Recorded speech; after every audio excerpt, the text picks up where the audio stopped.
Alright, so magandang hapon sa inyong lahat. Ngayon nandito kami sa aming feeding area. Nakikita nyo yung bahay niya, pinapaupahan niyan dati sa akin ng 4,000. So 4,000 pagpaupa, kaya lang wala naman kaming 4,000 kada buwan.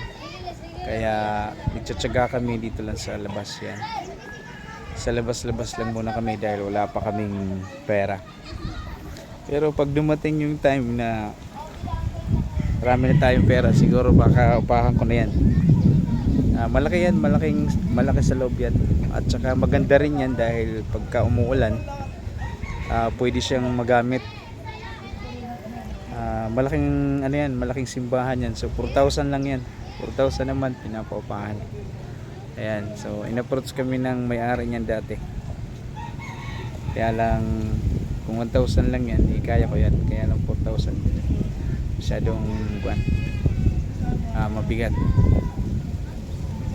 So ayan, yan yung may-ari, si brother. Malawak ang loob niya kasi minsan ginamit na namin yan para ginamit na namin yan minsan. Dyan kami dati kasi nung nandito pa si Larry kasi nagsisimba yun. Siya yung katiwala dyan, kaya nakapasok kami dyan.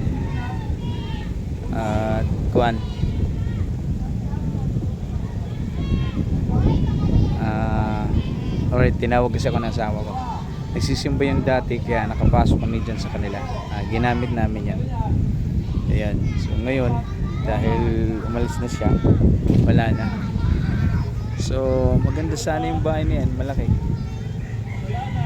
Magandang simbahan yan kasi marami namang nanay dito din na gustong magsimba.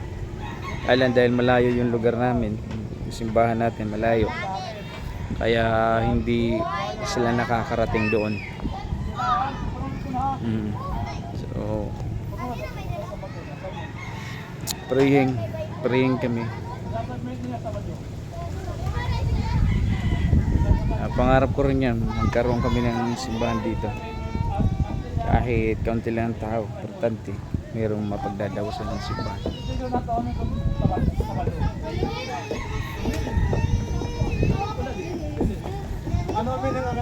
Diyo, tapos na ka mo? Kung tapos na kayo, punta na kayo nun para kakain na. Sige, tapos na. Okay. Malawak yung bahay na to. Yan. May kitchen. Malawak yung kitchen din. Kitchen.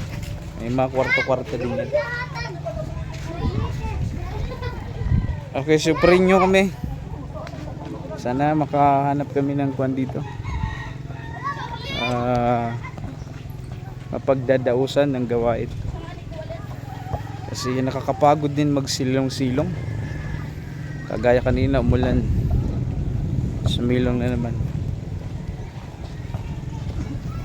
Alright, so yun lamang.